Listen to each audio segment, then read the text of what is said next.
really amazing and also humbling. So this has been the culmination of about a decade of work, again, with an amazing team that's grown from very small to now quite large, and seeing the technology validated, coming up from the concept all the way through with a very sort of operational focus to develop some technology that actually works in the real world right now. And to move on to build a full-scale aircraft that's going to change the way we move around the planet. It's awesome. I couldn't be happier.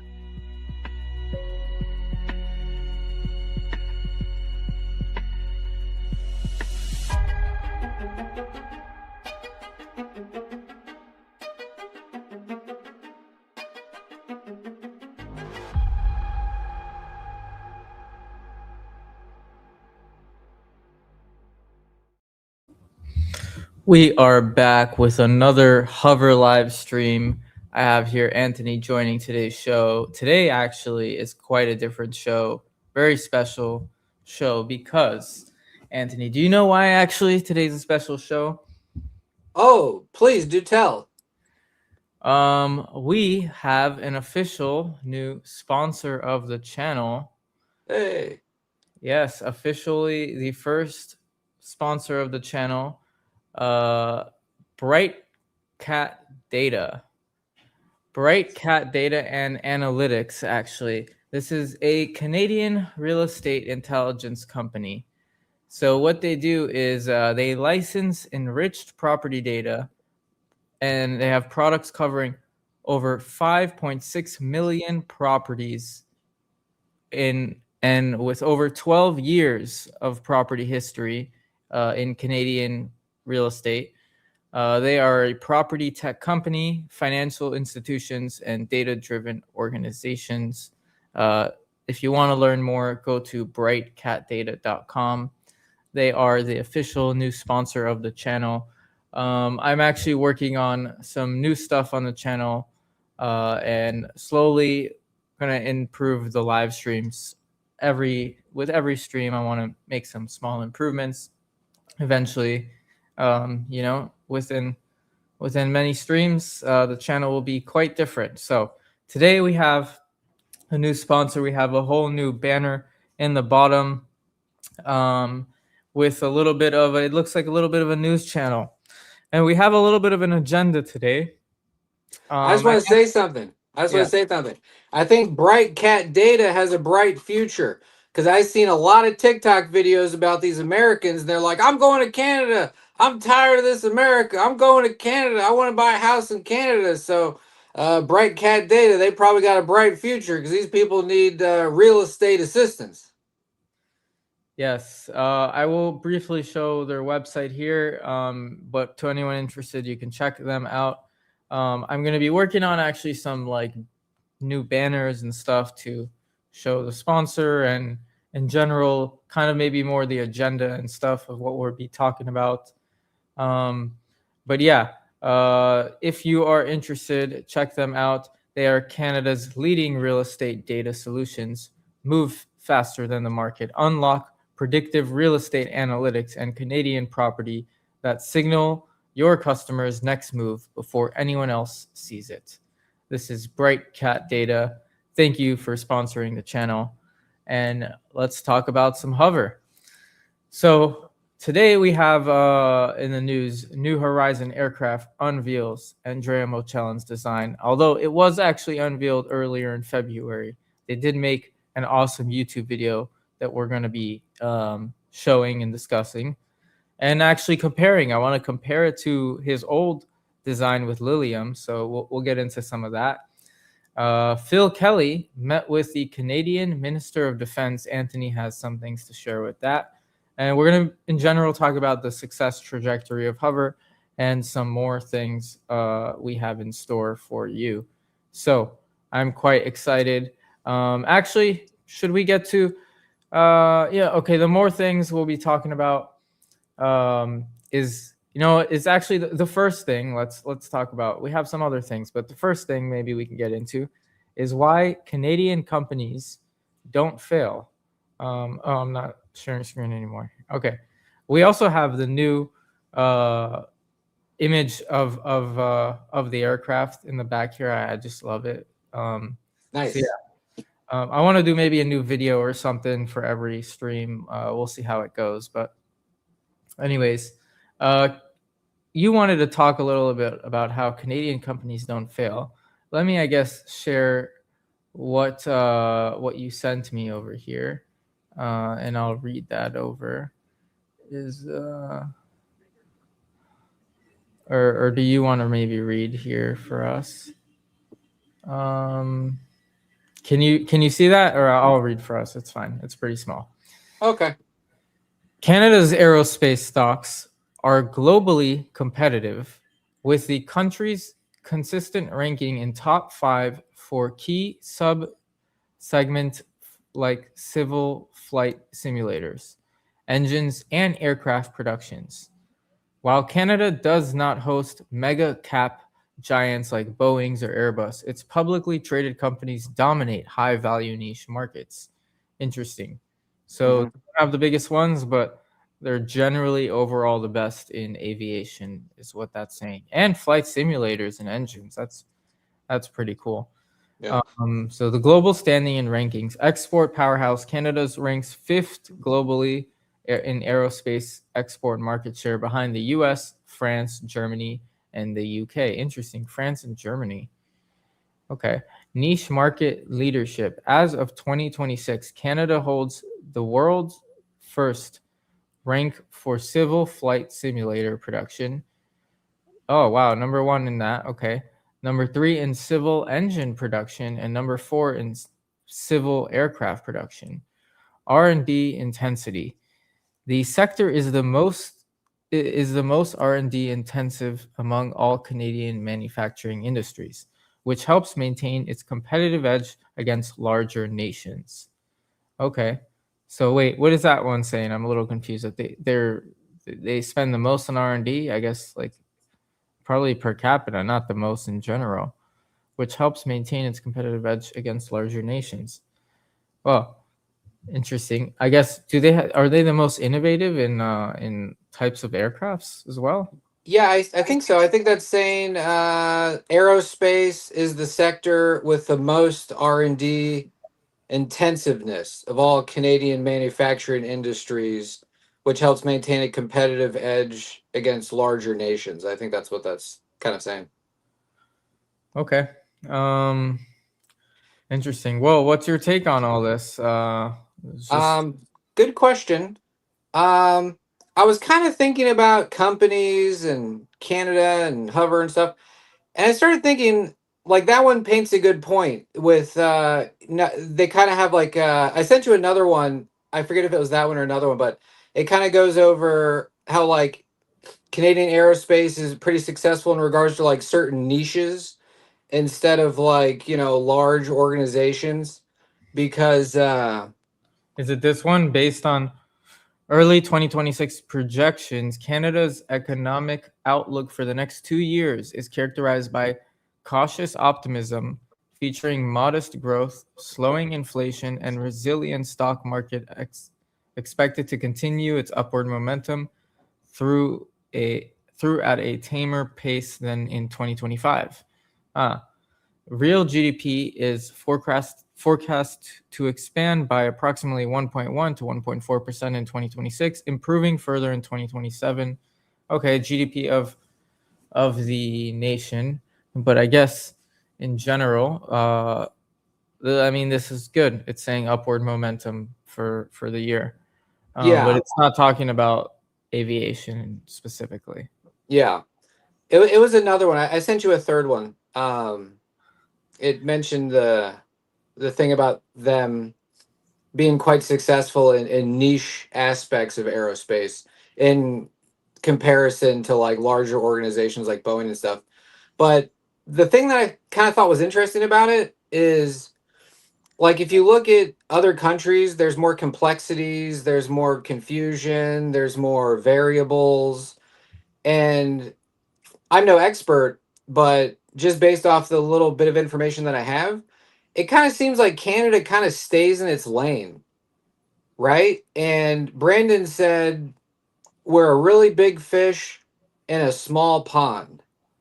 And it's like if you really look at Canada as like an organism, it's like they got, Vancouver, Quebec, Montreal, the basic, large cities. and then they have their rural communities. They have a lot of natural resources, right? And exports to other countries and all that kind of stuff. But it's interesting because like optimum size, like because what are we doing? We're predicting the future success of hover. That's what this is all about. The fact that like we have indicators that it's going to work out, right?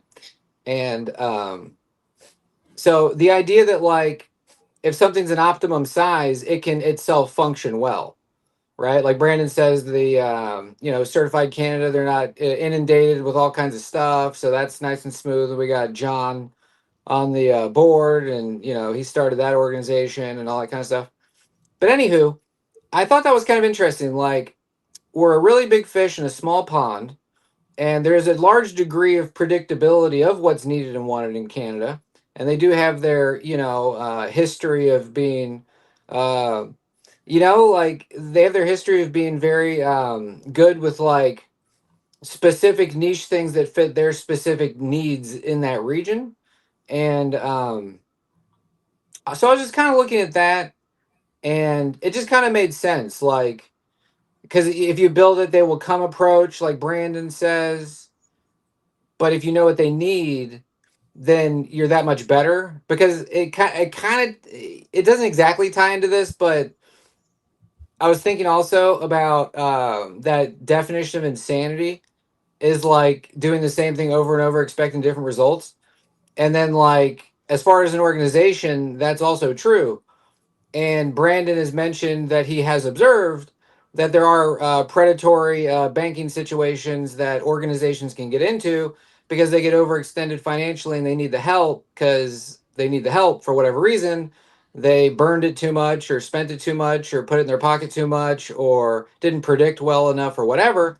But he and the CFO and everybody, they are completely aware of what's going on.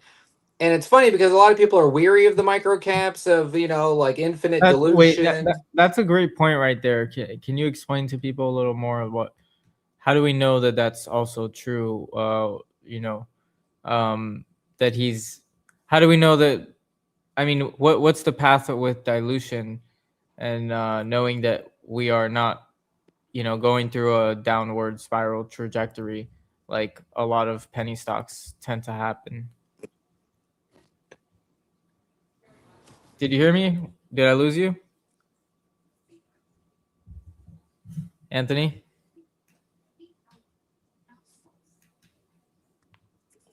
Anthony, you there? All right, looks like we lost Anthony a bit. Maybe I'll get to some of the stuff I was going to share. Anthony, are you there? Okay, he'll come back. Well, let's see. We have this Anthony wanted us to read. Let's pull it up on the bigger screen. Hard to see here. So also, Canadian stocks have recently outperformed the US and global markets. Wow, interesting. Driven by a surge in financial and resource sectors and lower relative valuations. In 2025, the S&P Composite Index posted negative 32% return, significantly exceeding the S&P 500's 14 to 18% gain, marking a notable shift in performance. Anthony, you're back. Yeah, sorry about that. I got a phone call and I forgot to put my stuff on Do Not Disturb. I'd like to get caught up. You said that you were saying something and then I just vanished. Oh, I don't know if you heard me, but yeah. No, I was reading right now. This was interesting that Canadian stocks have outperformed the US stocks. I was asking about if you can explain to people how do we know that we're not in a downward spiral trajectory like most penny stocks, and that that we're safe, dilution and everything is planned accordingly, I guess, if you will. Yeah. What did Brandon say about that? If you can elaborate to people. Yeah, he said. Okay, this is what he said.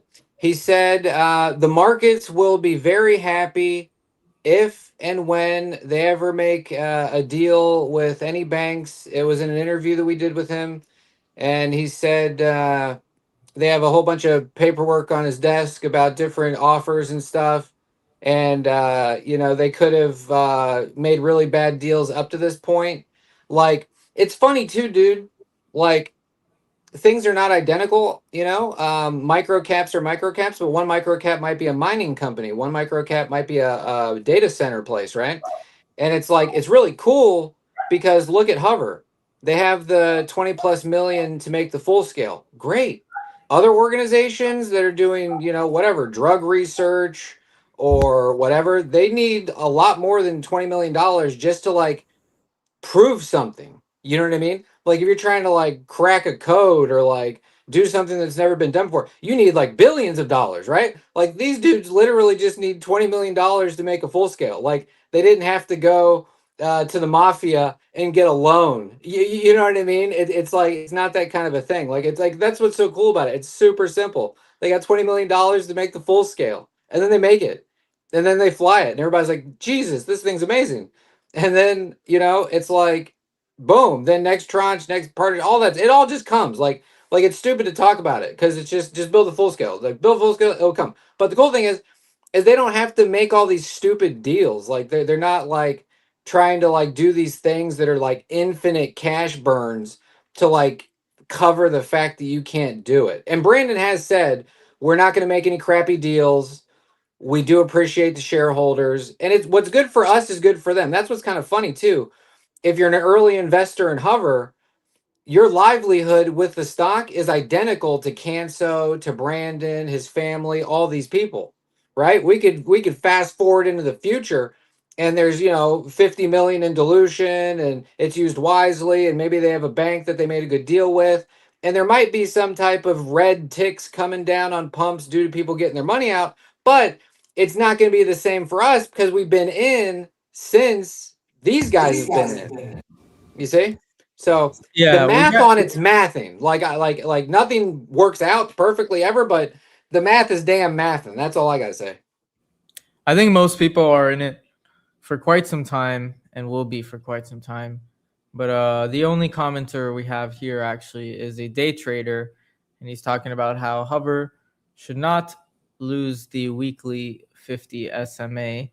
I usually don't show the short-term charts, but if you want to look at some short-term, I have something for you. This is a nice little technical analysis thing that's by TradingView. I didn't create this. And if you look at the 1 minute, we are at a strong buy. It's interesting how you change this. But it depends how you change it really. But if we're looking at the 1 month, we're pretty neutral. At the 1 day, we're looking at a sell. But long term, I want to look more than a month. But 1 month we're at neutral, pretty good. I'll take that. 5 sells, 5 buys. But yeah, just a random little off topic since we're talking about trades.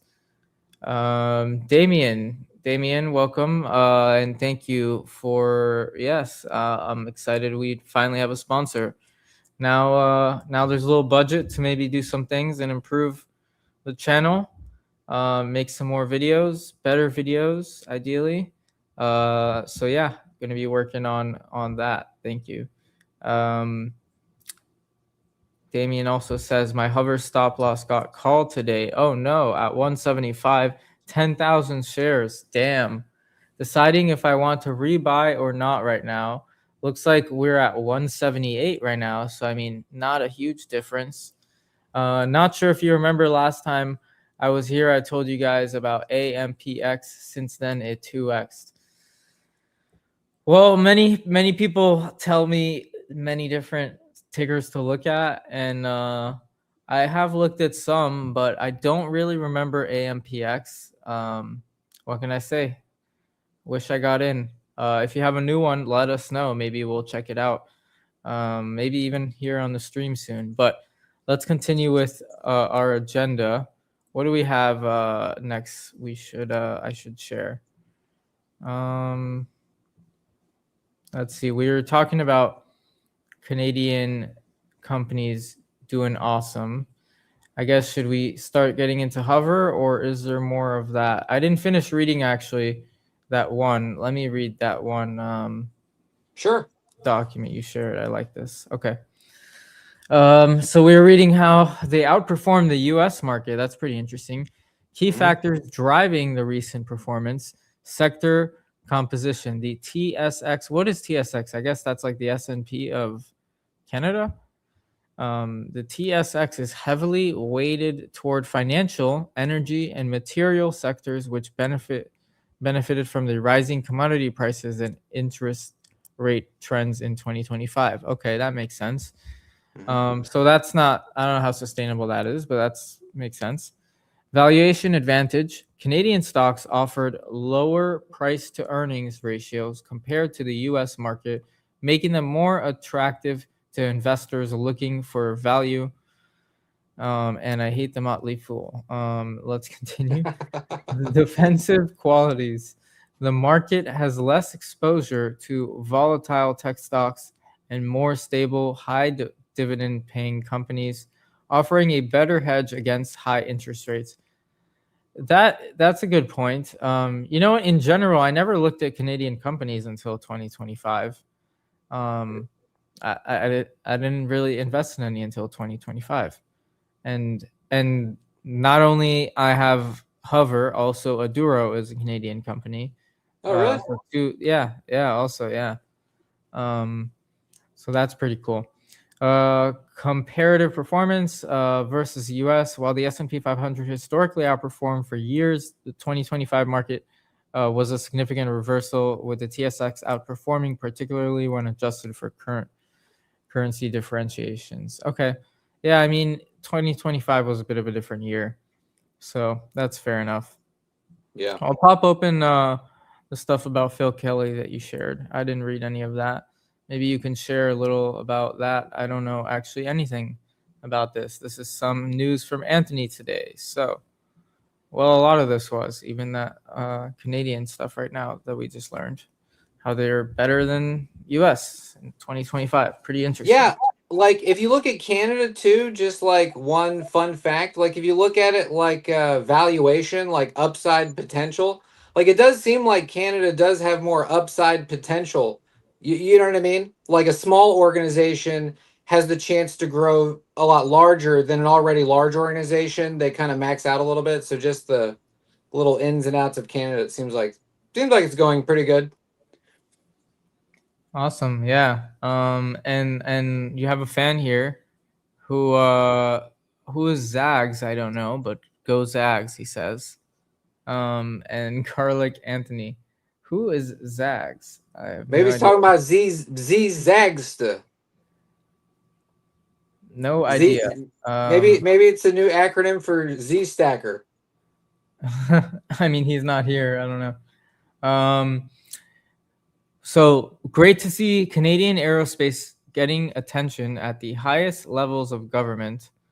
Our head of business development, Phil Kelly, met with David McGuinty, probably pronounced that wrong, I'm sorry, Canadian Minister of National Defense at the Dare Hub in Toronto. The future flight is being built in Canada. The future of flight is being built in Canada. That's awesome. Yeah. What is Dare? Do you know? No idea. Okay. I guess it's some Canadian convention. Well, I can check that out. Dare events and past and present. Okay. Well, what's your takeaway on this? I mean, what's Phil Kelly gonna do with? I really like seeing Phil Kelly do things. I think as things kind of play out, like he's kind of like, an ace in the hole to some degree. Cause like he's a really smart dude, man. He's on the board of that one UAV company too. Like, he's doing lots of different things. And being a Harrier jet pilot and, Royal Navy, for decades and so forth. Like, it's funny too because I sent you that thing that had the list of Archer and all the military guys that they have on their payroll and stuff like that, like retired military and stuff like that.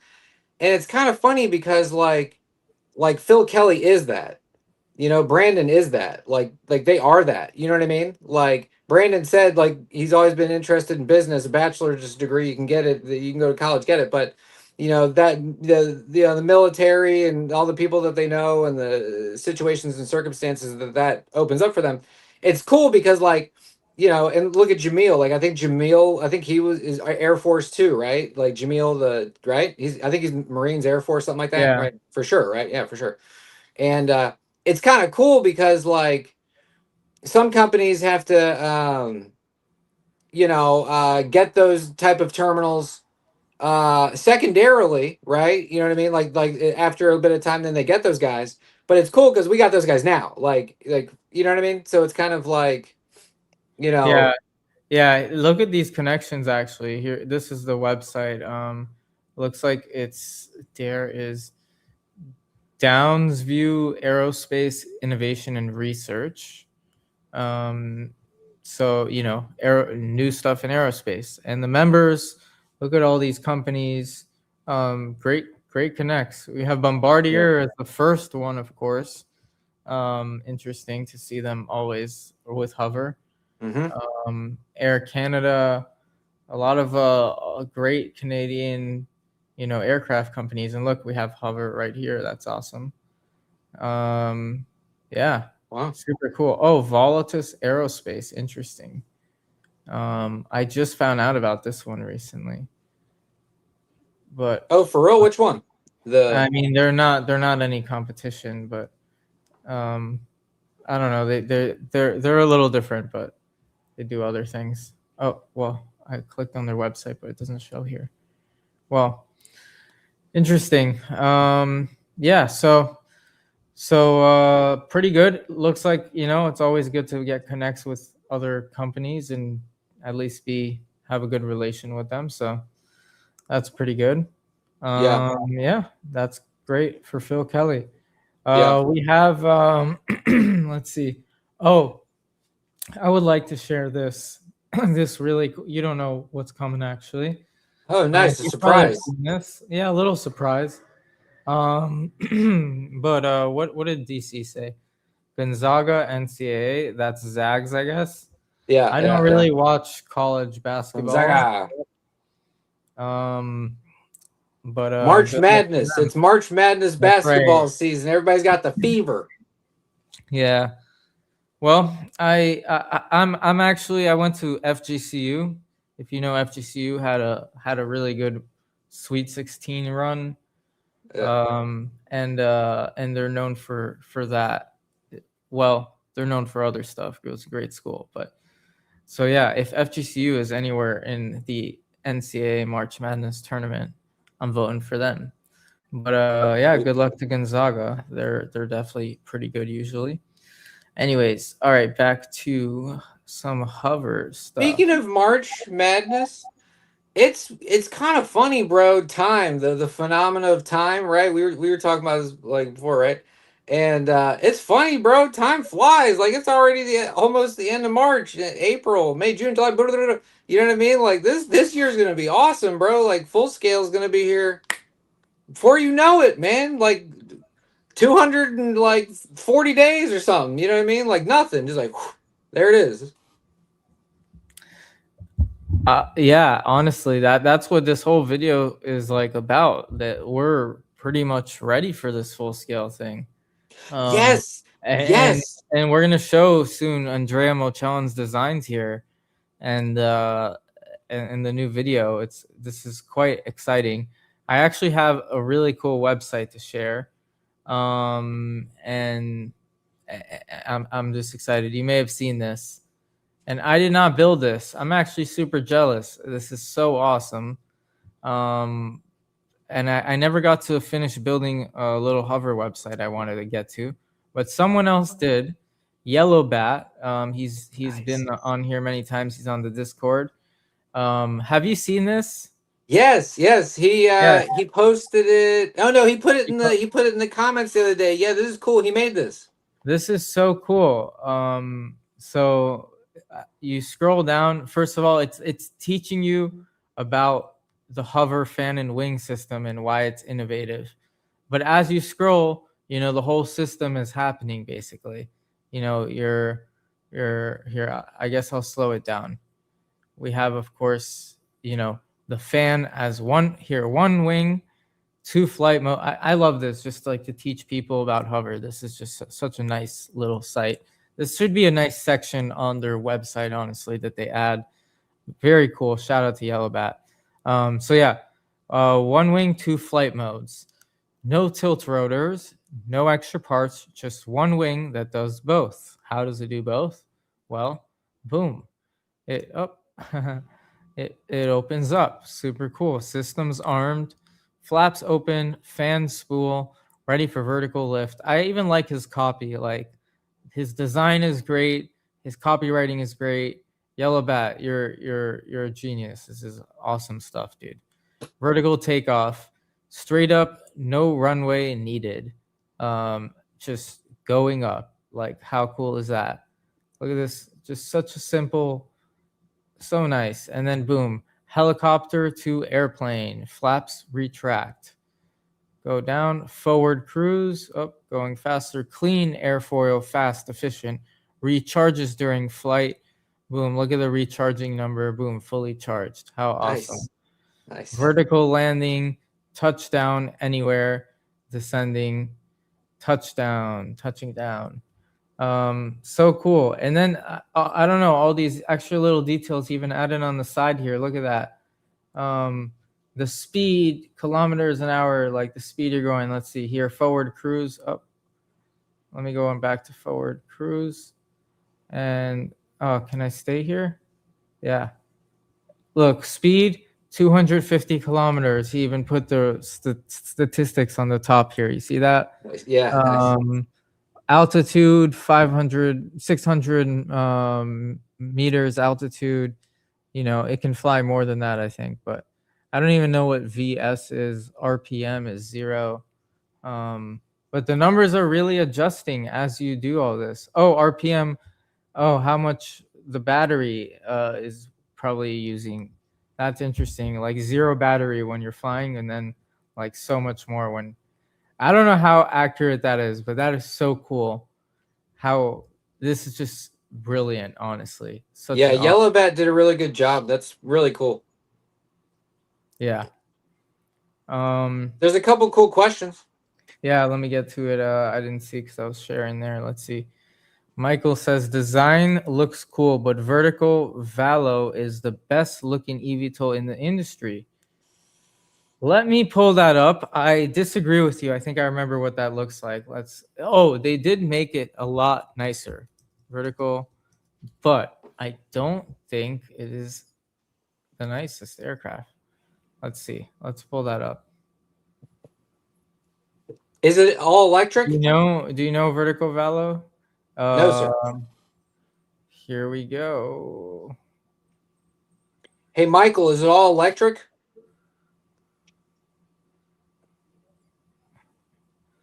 Right. There we go. Electric flight. Yeah. Electric flight is on the horizon. Scroll to explore Valo. I like, let's see. Let's have a good site. All right. So it's all electric. Nice. Cruise speed is 150 miles an hour. We have 250 miles an hour. The range is only 100 miles, bro. We're 5 times better. But you know what? He's talking about design, not efficiency. So to be fair, this does look really cool, but it looks like a cool, better helicopter. I disagree, and we're about to see Andrea Mochelon's design. I think Hover's aircraft looks way nicer than this, actually. What country is this?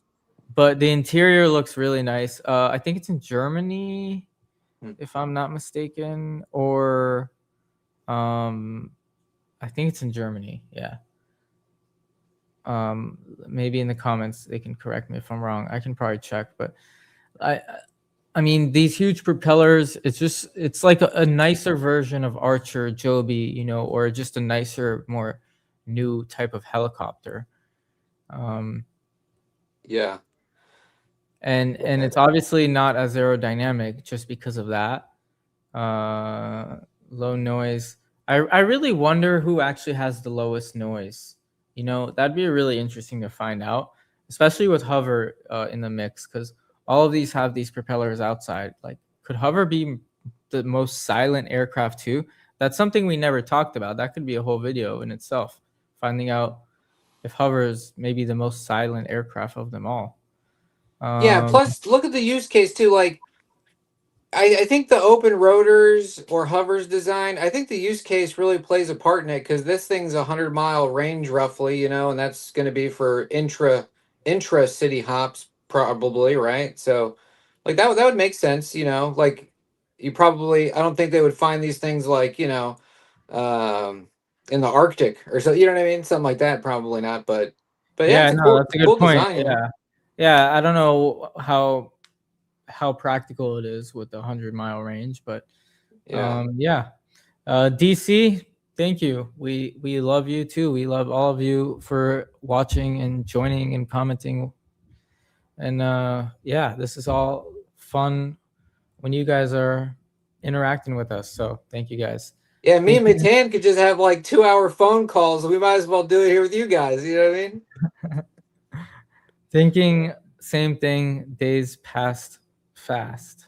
Yeah. You know, a year is so little time, honestly. And if in a year we're gonna have the aircraft fully built, I mean, the stock is gonna explode. Like when we just got the prototype, the stock exploded. Like imagine when the freaking thing is fully done and built. And we got to show that video here in a minute. But okay, let's see. Is there a Discord for hover? Can you share the link here? You know what? I need to update my things on YouTube, but it is in my video channel like my channel page description, my general one, and it should be in the description of this. If not, in the description of every other video, you can find it. But it should be here. I'm not sure if it is, and I don't know. Yeah. It should be automatically in it. Yeah, the Reddit is pretty good for a lot of like, you know, recent posts and stuff. The Reddit's good. The hover stunk, that's pretty good. There's different Discords, but none of them's really like a main one. They're all, it's kind of funny, like some people have made them and they haven't really posted a lot for whatever reasons. And then Stock Twitch is pretty good. I kind of like Stock Twitch just because there's so many discords. It's a little bit discombobulating, so I just like that because it's not like there's a second stock twits. I just straight down the line on that thing. So I pretty much just use Reddit and that. I like Discord, but they do get a little complicated. Yeah. If you join my Discord, it's super simple. Honestly, I kept it very basic chats. Got to get a little more active on there myself, but it's been active. People chat on there. There's hover folks and SCWO folks mostly. But yeah, check that out. Yeah. There's levels to it too, right? Because like we almost come across as crazy talking a lot about hover if you think about it, right? Because like companies that have a lot of news and stuff, there's a lot of stuff to talk about. It's all exciting and stuff like that. Like we got like tinfoil hats or something like that because we're talking about what's going to happen, right? But it is interesting because hover, everything that they drop is just getting better and better and better and better. And it's not, they are getting better at making this stuff too, but it's not that they're becoming more artistic. The reason their stuff's getting better and better and better is because they're making progress. So it'll be a layer system. Like hover is going to keep coming out with better and better stuff, but then eventually that's going to spill over and then there'll be more things for people to talk about and these type of things and communicate. So, but yeah, what was it? The one before this one was the 75% cheaper to own and operate than a helicopter. That was a banger, right? Oh, that's right. Oh my god. Well, just bangers, bro. They're dropping hot stuff, man. Them saying that is great, but then them proving it with the data. I mean, nothing's proven until everything is built and stuff. But the fact that we went from $1.90 something, 97 to 93 cents Like we went a whole $1 cheaper per mile. Yep. I mean, even if it's just projection, like that's huge. And speaking of communication, actually, real quick, DC says, can we give a more heads up when we go live? Yes. You know what? We totally should. No, you should. You should. Yeah, it's very spontaneous. I don't know. These are very impromptu. Just like these streams, nothing is really planned. But I'm trying now. We're trying. Before they weren't so planned. Now we're trying. We're having a little more of an agenda. Start sharing screen and going over some more news stuff. I want to also stream more often. Maybe even have a scheduled time. So these will be, predictable and not random. Yeah. Well, I'll try and work on that. There's something Jimmy, Mr. Beast, said that I like, and like someone asked him like how did he become the best YouTuber? He said with every video, just try and be 1% better. Just like make one small change, 1% better, and I'm trying to do that a little bit now. Like one little improvement. We added the ticker symbol up top. Now we have like a new and improved kind of looks. I wanted to start changing the background. I can add some music and stuff in the background, maybe even to make this less boring, I don't know. Here, let me... You and me, we did discuss a week and a half ago about whenever Hover comes out with new news, then you were going to make the thumbnail and put it out in the future for like the weekend or another day so that people could see it to come up with it. But today was a little bit of a special circumstance because they dropped the new video today, but you also wanted to hop on today because you wanted to promote the new sponsor and you wanted to... It also takes time making the thumbnail, making this whole new design down here. We also have to have like a little bit of all right, what are we talking about? What's the agenda? I wanted to write, in the little description down here, kind of like a news channel, like what are we going to talk about today, right? So yeah, I don't know. I'm trying to improve this slowly. I wonder what you guys think of this background music. Is this just silly and obnoxious? I could obviously change the songs, but yeah, just a random thing. I didn't get to Michael Schofield's comment here. By the way, awesome name, Michael Schofield. Strong name. Yeah, strong name. I'm only talking about the looks, he was saying, by the way. Hover beats all other aspects. That's right, they do. And we're about to get to the looks before we get to these last few comments. So where are you guys located? Dean is in NYC. That's cool. I'm going there soon, actually. I am in Miami, and Anthony is in Cali. San Francisco. San Francisco. Yep. That's where we're from. It's crazy here, dude. It's post-apocalyptic. San Francisco is nuts. So don't come. Let's get into the new design, the new video. You know what? Can we just share the entire video? That would be great. Okay. I should probably stop this music. Tell me what you guys... do you hear the music even? I might start doing some background music. It's pretty cool. Okay. We have Flight Path video, episode 11. This is the Convert X7 transition from design to manufacturing. The design is complete, basically. Design. The OML, or outer mold line of the aircraft, really defines the exterior shape of the aircraft, including all the aerodynamic surfaces, and it really gives us a shape to work with when Anthony, we're starting to do CFD and computation simulations and trying to define the aircraft performance. The current revision of the OML for the X7. Look how beautiful and symmetrical that is. I just love it. It's just the wing with the top of the aircraft, and then even like it's just so symmetrical and beautiful. It's almost like a Bugatti or something. underwent significant changes, and some of them are quite... No one ever probably said that. Cabaret X7 is almost like a Bugatti. Hard to see. Bugatti of the skies. From just... That's badass. Glance, but really it's about improving the aerodynamic performance of the aircraft, so reducing drag at our target cruise speeds, which leads to increased range and payload capabilities.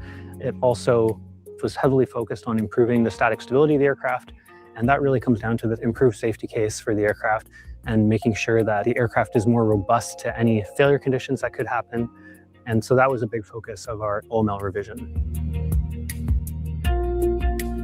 We made some refinements to the X7 OML based on performance and safety and manufacturability. Again, at the end of the day, you have to build the safest airplane in its category.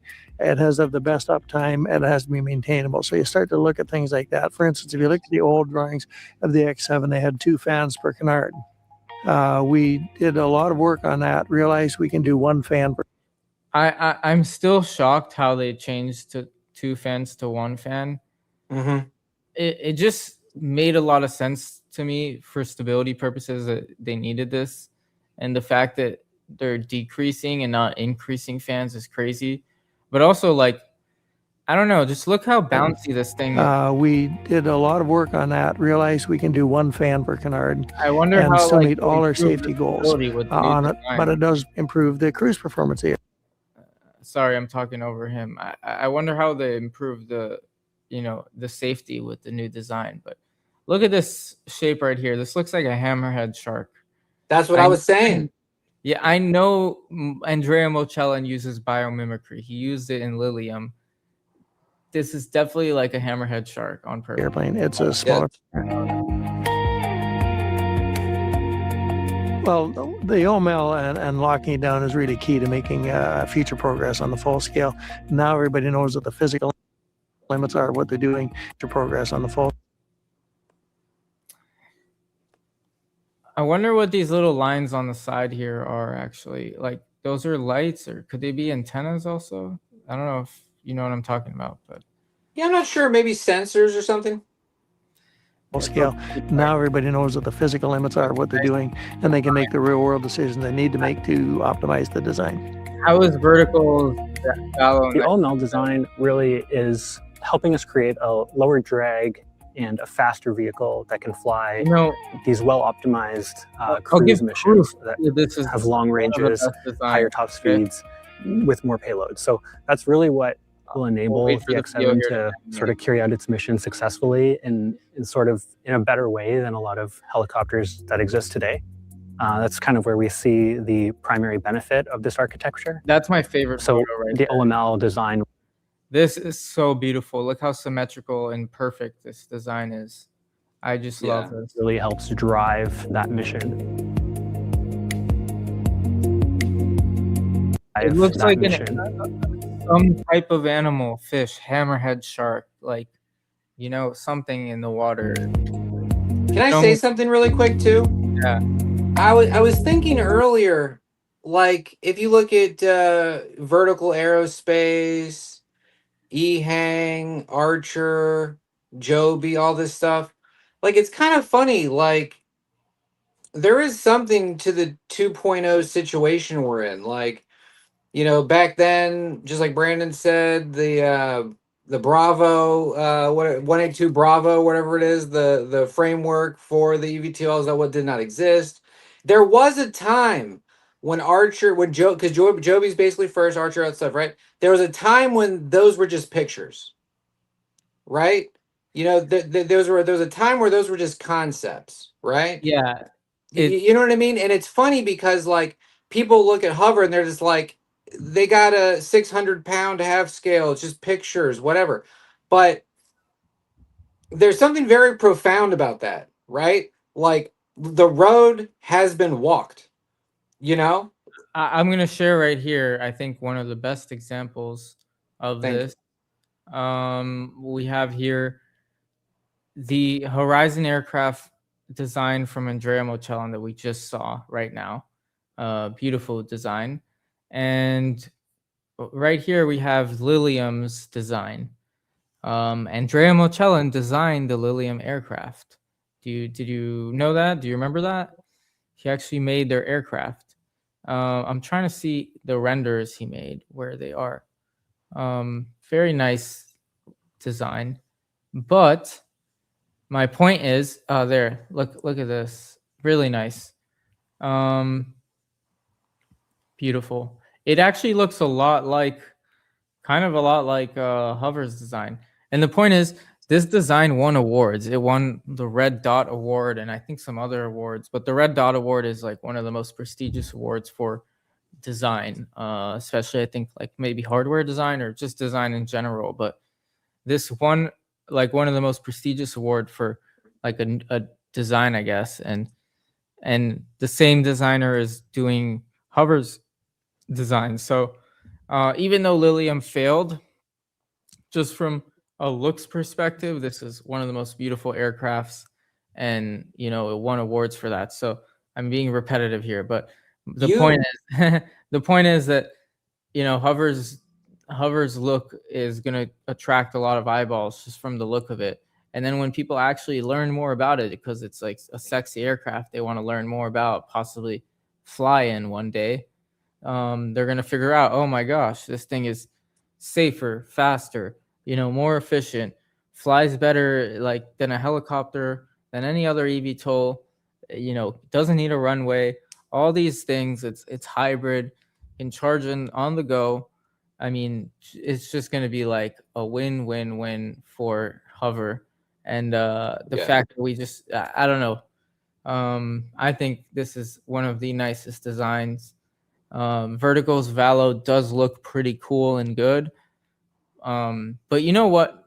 To be fair, Valo does look safer. But if you learn about eVTOLs, it definitely isn't after you find out some things. Like these open rotors are not safe at all, actually.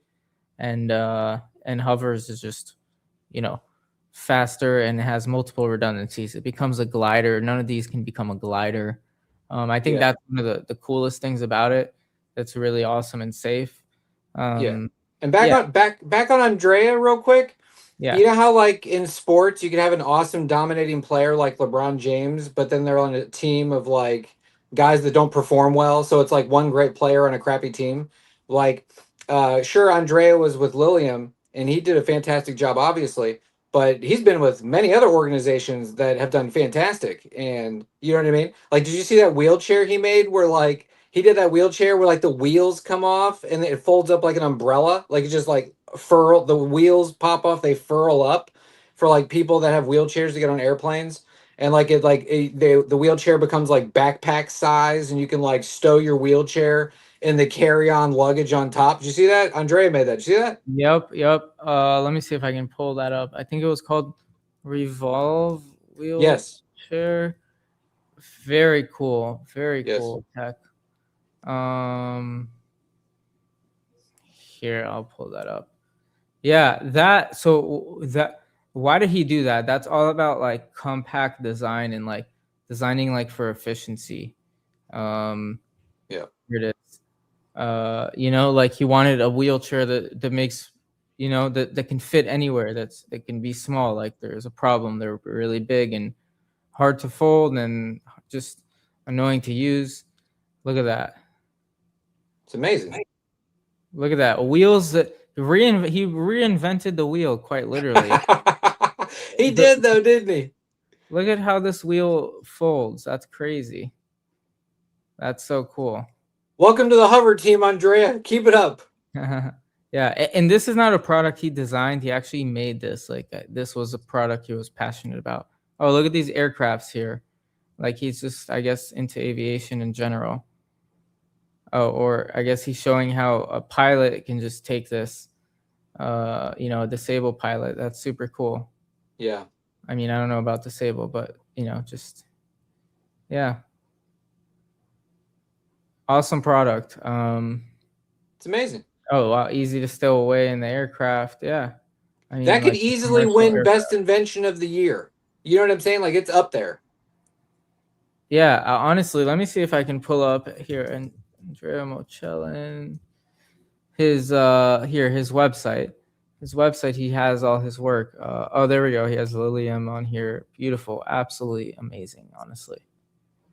He did something with Air France. Like he made their seats like new and improved seats. And honestly, it's cool. Like even little things like that. Here, cabin design.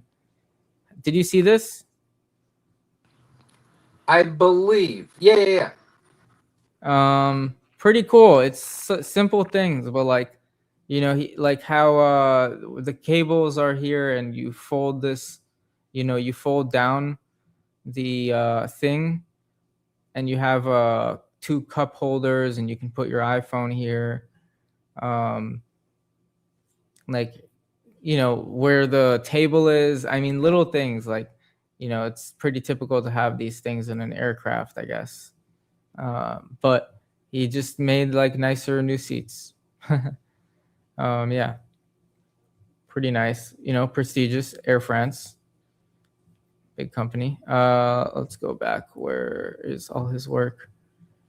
Sorry, we're getting a little out of hover here, but you know, just really cool. eVTOL design. Oh, that opens to a new page, to a Lilium page he did. He should have here hover though soon. Nike Air, that's cool. Oh, this is so cool. This card that he did. I don't know if you saw this. All of them open to a new tab, so I can't share it. eVTOL interior, Lilium's interior. Hypercar, that's right. He designed baritone hypercar. What is this? EV design? Oh, for a car. Like a EV car, and then this is a sports car. Concept cars, urban mobility. Wow, awesome work. Folding design. Yeah. Oh, looks like Anthony's not here. All right, let's get to some of the comments here, and I'm going to wrap up. I didn't even see. I missed some comments here. Let's see. Michael Schofield. It's a protagonist character's name in Prison Break. Oh, it's not your name. Oh, I watched a little bit of Prison Break, like 3 episodes, and that was that. Oh, we have Anthony here again. I will kick out the other one. Yeah, my setup was going like, so I fixed it. It's gone. Thank God. All good. I was just sharing all of Andrea's work. I was listening. Super cool work. Ryan says, bags so penny checking in. Appreciate the great energy and frequency updates. Yeah, thanks for checking in. Yeah, we are pretty impromptu. Just, you know, these videos pop up. Today we mostly did a video because Hover released an awesome video of their new aircraft that we just shared. So, yeah, just wanted to kind of pop open and go over some news. We also had that awesome website I wanted to share. Some news Anthony wanted to share today. I think we kind of went over most of today's agenda. And yes, DC, that is cool. Andrea's work is really cool. What else was there? We're talking about their success trajectory, how Canadian stocks are looking good. Hover's looking good in terms of like all their, you know, they have a runway for 12 plus months. They need less than that to even get to the full scale aircraft. And once that happens, I mean, you know, this can be a $500 million company. Let's see. But yeah, anything else I was gonna share that I missed that you made? Yeah. Let me check. Even like the Lilium thing, like why did that happen? It's like you're walking a tightrope and you either spill over the other side financially or you don't, right? And so it just kind of ties back into like, why is Hover going to make it? You know what I mean? Like they're so set up, dude. Like they are so set up. Like they got enough money for the full scale, 20 plus million. Cool, right? And all bear markets are followed by bull markets, right? You know, like who knows what's going to happen, right? All I know is mathematically speaking, if you look at the ups and the downs, the big picture, the retracements, all that stuff, right?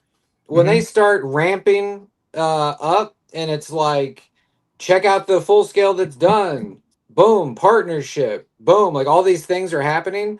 Mathematically speaking, that will be when the market is in like progressing towards full bloom at some point. You know what I mean? If we go from the standpoint of like multi-month bear market, multi-month bull market, and all that kind of stuff. So it is nice. I hope so. I don't know. It is nice. From a market, that's a whole video. Honestly, I should do. We should look into maybe. You know, what are all the next bullish case scenarios from a market perspective? We did have a bull market for eVTOLs, mostly fueled by government regulation recently. You know, saying, you know, how what was that whole mandate that now we also recently had the news that Archer and Joby and Beta and all these companies are working on that mandate to what is it to create regulation for eVTOLs basically. Maybe I can pull up here. This is actually the last thing you sent me. It was a little bit about Archer. I don't know what it's about. What did you want to? Oh yeah, I was just pointing out the fact that it's obviously beneficial for an eVTOL company to manifest itself and then add military personnel to their roster, obviously, right? Look at all the cool stuff that's happened for these other guys. You know what I mean? And it's like, it's neat because all that cool stuff's going to happen for Hover too. You know what I mean? We just got to wait. Like, that's kind of that thing I was alluding to earlier. It's kind of like, it's kind of an interesting time because back in the day, the really like a forethought type seer people that were like, wow, look at that drawing of Joby. That's a cool drawing. This air taxi thing might be cool. In this is 2019 or something. You know what I mean? And they're like, let me load up. You know what I mean?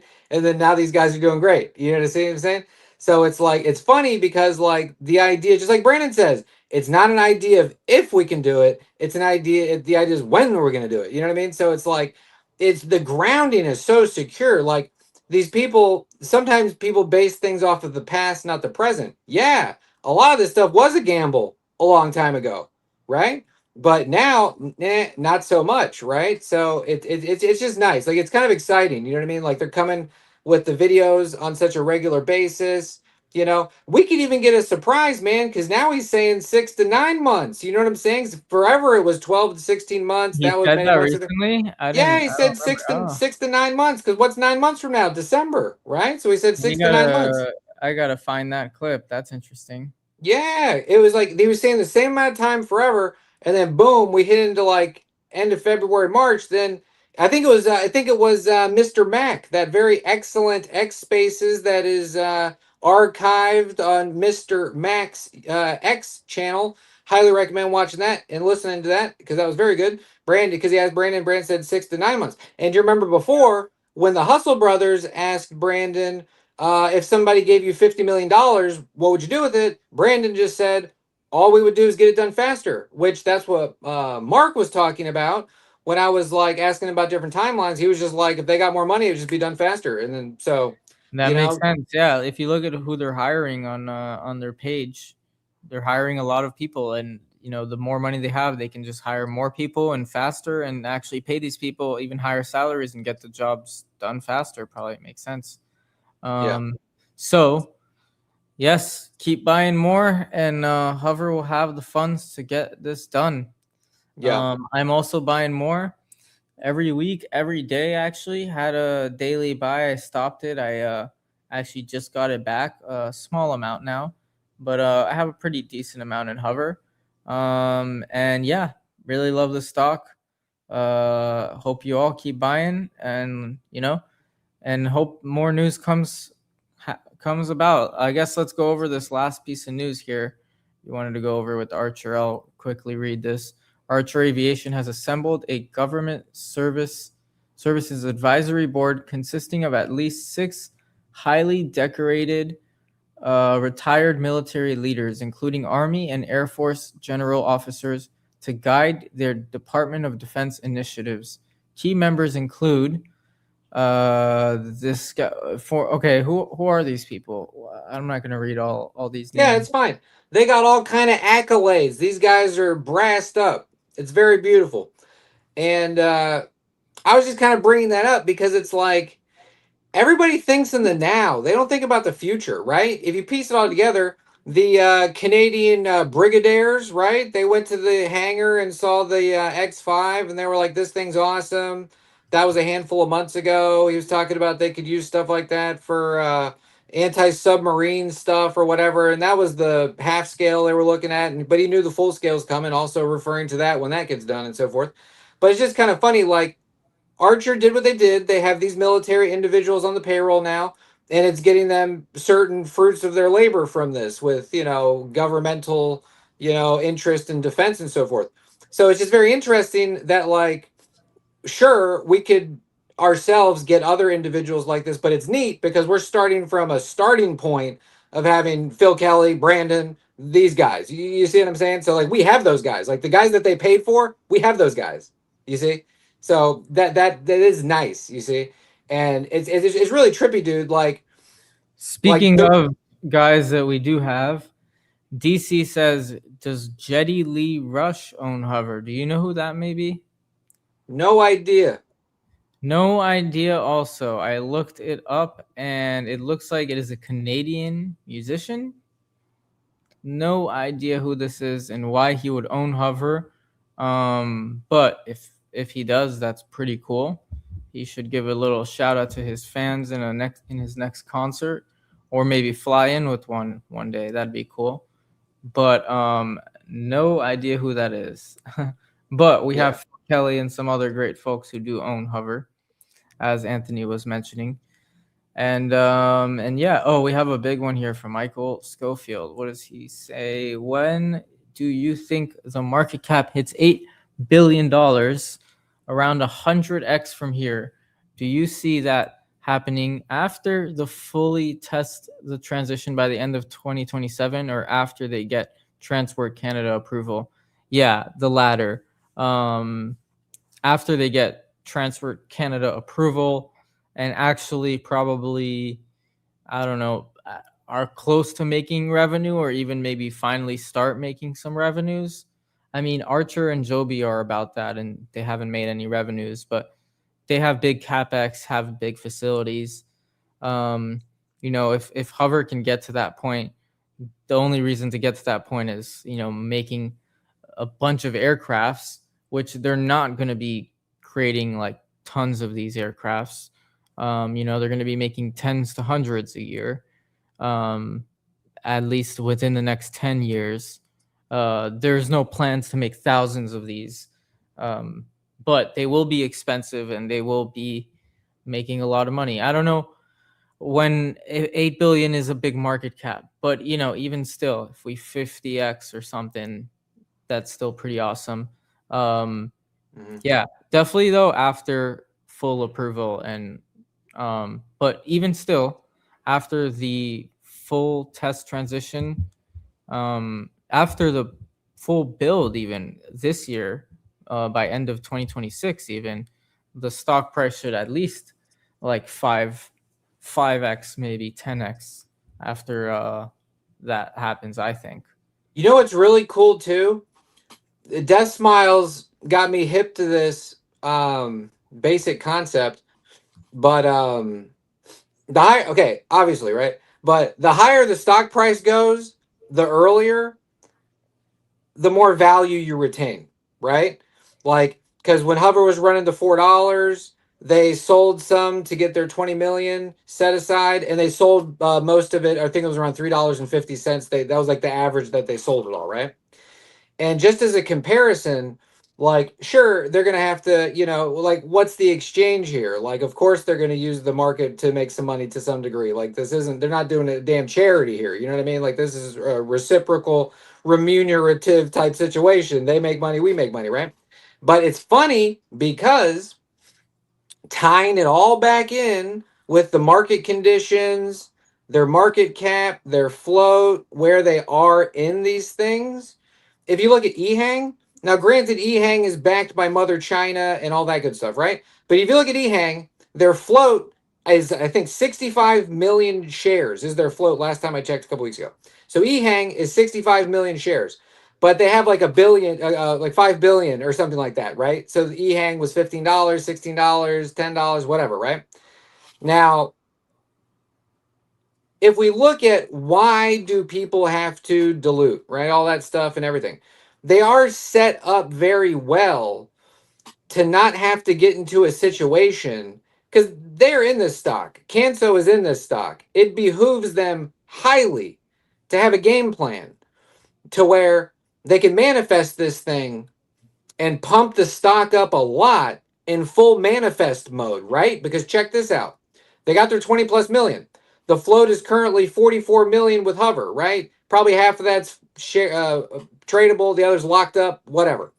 But since the float is what it is, and they have the money that they have to make the full scale, they could potentially go on such a sick run that it goes up so damn high, right? Whatever, I don't even care. 400 million market cap, 500 million market cap, whatever. 380 million market cap, whatever. I don't care. With the 44 million float, right? 440 million market cap, that's $10, right? So we go on some run like that because this thing moves. Like Hover, what's the daily volume? 300,000, a million, 175,000. Like it's low, right? But as this thing manifests, as they build it, they have enough money to do so. They could pump it in such a stratospherical situation. And I got low expectations. I'm just talking about 400 million market cap, 500 million market cap. This thing gets up to whatever, $4, $5, $6, $7, $8, $9, $10, right? Then they can start diluting up there, right? Then the float becomes what, 70 million to get to the next step. They added, 30 million shares at, let's say an average of $6. What's that? $120 million, right? They can get $120 million just like that. If they diluted 20 million shares, if it's up at $6, $7 or whatever, right? Then boom, we got a full scale. Then we got, partnerships with whoever, governmental finances, et cetera, right? So then we got a full scale. We're pumped up. We're locked and loaded, right? War chest replenished. And the thing's only going to be at like 60 million, 65 million, whatever, right? In this example I'm painting for you. But it's very nice because we could get ourselves into a situation with what they have done to where the market cap could go up and the float does not necessarily have to get crazy. Like it doesn't, you know what I mean? Like, because look at Yang. How'd they do it? Did China write them a check? You know what I mean? Like they got partnerships, they got sponsors. And then if we're comparing to people of orders of magnitude similar, just like Brandon said, the other guys had to burn more cash because they're doing an app. They're building it, they're getting you in the thing, they're doing this, they're doing that, they're making the framework with the governmental bodies and lobbying and all that stuff. So that's my point. Like this setup is amazing. Now, if I saw this setup, I would wait for the last horse of the race and I would just wait, right? Versus like, I'm getting antsy. I got to spend some money and I'm going to go in on these hot picks for the first race, the second race. No, I'm waiting for the 15th race of the day. I'm waiting for the end of the day because this one looks good. Because that's why I have my 50,000 shares of Hover and I have not increased it. I will tell you why. Because I don't make a lot of money, right?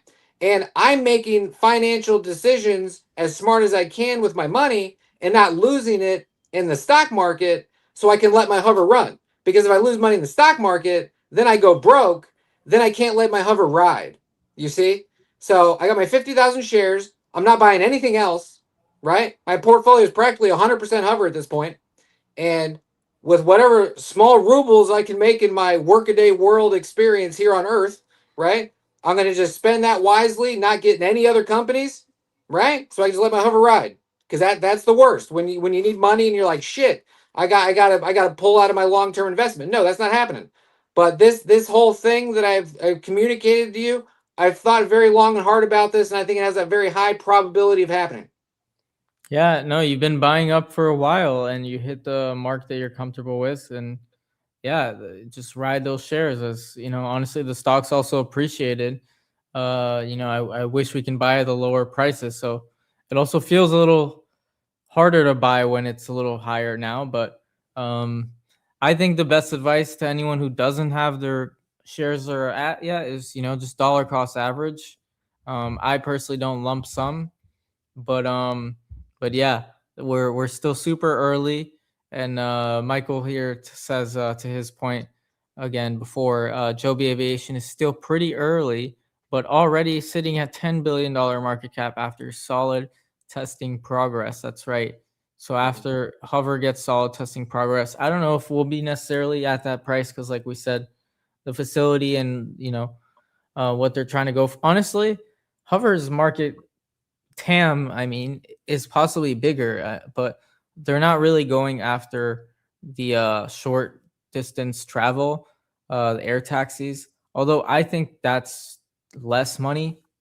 I already talked about it, but that's like a whole thing. Like, okay, I think like 50% of the Morgan Stanley $1 trillion industry is going to air taxis. I don't know how. The other half is like cargo, mostly moving stuff around. But I think medvac, business travel, far business travel, that's stuff you can't put an ROI on. Like the business travel you could put an ROI on, and it's like boom, it makes sense for someone to buy that plane because they need to travel and do these things. The medvac you can't even put an ROI on. It's like you're saving people's life, doesn't matter the cost. Cargo also, does it make more sense to use this hover aircraft or a semi truck than use the hover aircraft? Air travel, this is not like an ROI for people. It's just like, well, mostly for business travel, but it's like, okay, like you're traveling with your family, you want to take this little like helicopter ride, and show off. Is it really that much more practical than taking a taxi or even an Uber Black or whatever? They compare the cost to an Uber Black, and I guess you save like 10, 15 minutes on your ride intra-city. How is that worth $500 billion to, all these hundreds of $1 billion market caps that people are thinking? I don't know. It's kind of crazy. But what I do know is that you're right. Joby is sitting at 10 billion. And I think that's what got me and most people attracted to hover in the first place, that we are at 100 times less than these comparative companies when we have here like one of the sexiest, best looking, best performing, all around overall best eVTOL aircraft in the market. I mean, I don't know where to even go from that. Like, this is just a great aircraft. And you know what? This has been a fun stream. We are over an hour and almost 20 minutes here. So I think we should wrap things up. Anything you want to add on, Anthony, before I end it here? I did the calculations. I think I burned up 73 milligrams of B1 telling you that whole, thing I just told you. I think I felt a brain vessel pop on that one. No, I'm just that super was great. stoked. No, maybe I'll cut that in a YouTube short or something for later.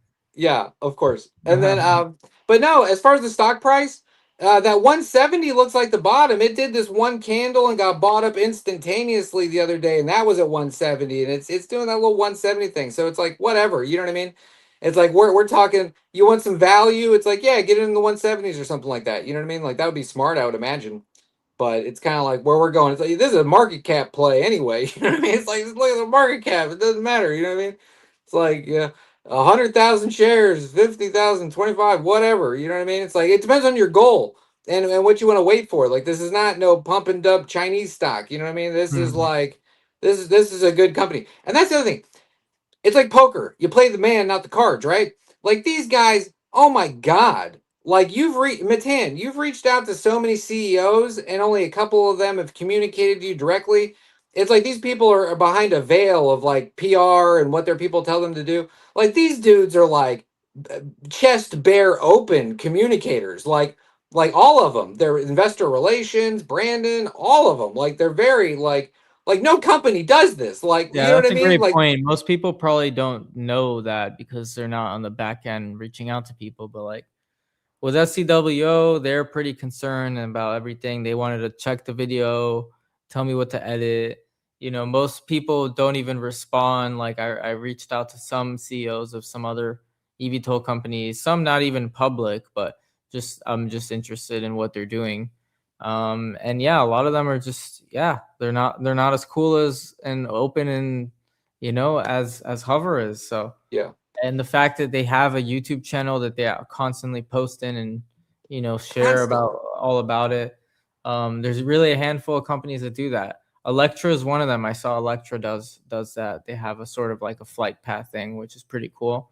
But they don't post as often. But still, Electra is a great company in general, though. So they're not one to compare like the other eVTOLs. Electra is great, and they're doing their own sort of thing that's different than the rest. Short takeoff and landing, and certain things. I guess they're a little bit of competition in some aspect, but they're quite different. And I think actually the biggest difference, just like how the first thing you think about is like they do short takeoff and landing, is there a difference? What would you say is Hover's biggest difference? What's like the one thing they would be known for? I don't want to say what I was thinking. I kind of think it's kind of like a situation, right? Because eVTOL Buzz, he coined him the Swiss Army knife of the sky, right? And then there was that one communication, I believe it was from the helicopter pilot that they hired. He was the one that was talking about it being like a Toyota Prius of the sky, right? Yeah, but that's still not like a feature or something. Like, what's their most notable feature, I guess you'd say? Just like how Electra would be that they're short takeoff and landing. I think of that even before I think that they're an all-electric aircraft. Like, that's also a feature. They're okay. My answer to that question is just like Brandon says, there's give and takes in all aerospace. You know, you do one thing, it negates another area of, you know, speed or payload or whatever. But I would just say if there was one keynote thing that they're just dinging for the populace to understand, it would be that this thing has the vertical takeoff and landing capability, but it does not have the downgrade of the drag of the design of many others. The fact that it flies like an airplane, because that's the thing, man. That's why hover is so easy to communicate to people. Like so fan and wing, basically, of the fan and wing. Exactly is your answer. Yeah. I mean, that is a great answer. I mean, we just showed the website of how that's a unique feature, and that is probably one of their most notable things. But I think Fiki, the fact that they're the only ones who, just like we see in the back here, fly in all weather. No other eVTOL does that. I think that's super notable. Like, just how you know, if there's one thing to think about them, it's like, oh, this thing can fly anywhere, you know, versus thinking like, oh, they have fans in the wing that open up and, you know, make it super aerodynamic, which is cool and great, and what makes it safe and efficient and everything. It's good to know. But if you could just like pinpoint one thing, and like the first thing I think about, I think the best thing is like all weather. They're an all weather aircraft.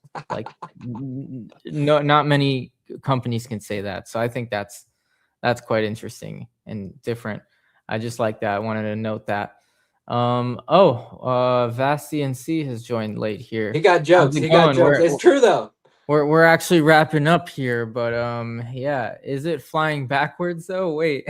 No, he's right. The way that they did it, it's kind of funny. It almost kind of looks like it. Is it? Oh well, this is AI generated. So, you know. Good call. Right. Good call, Vest. Well, who says the Cataract can't fly backwards? Honestly, can that's it not? reverse The mode. Propeller just goes. Yeah, if they do that. Anyways, all right, let's wrap up here. Thank you all for joining. Thank you all for commenting and staying this late with us. It's depends where you are in the East Coast here, 12:30 a.m. at night. Wow. So really appreciate everyone, and I appreciate the new sponsor we got. Gotta spot the slop, y'all. Have a good one. All right, guys. Yeah. Once again, this episode was brought to you by Bright Cat Data, the Canadian real estate intelligence company. Check them out at brightcatdata.com. This was a fun stream. We'll do it again next Hover Live, maybe soon. Let's get some news going. Let's see how this week goes and how the price action goes. So thank you, Anthony, for joining. Thank you, everyone, for joining the stream. And as always, until next time, stay thinking, question everything, and peace out. It's really amazing and also humbling. So this has been the culmination of about a decade of work, again, with an amazing team that's grown from very small to now quite large, and seeing the technology validated, coming up from the concept all the way through with a very sort of operational focus to develop some technology that actually works in the real world right now. And to move on to build a full-scale aircraft that's going to change the way we move around the planet, it's awesome. Couldn't be happier.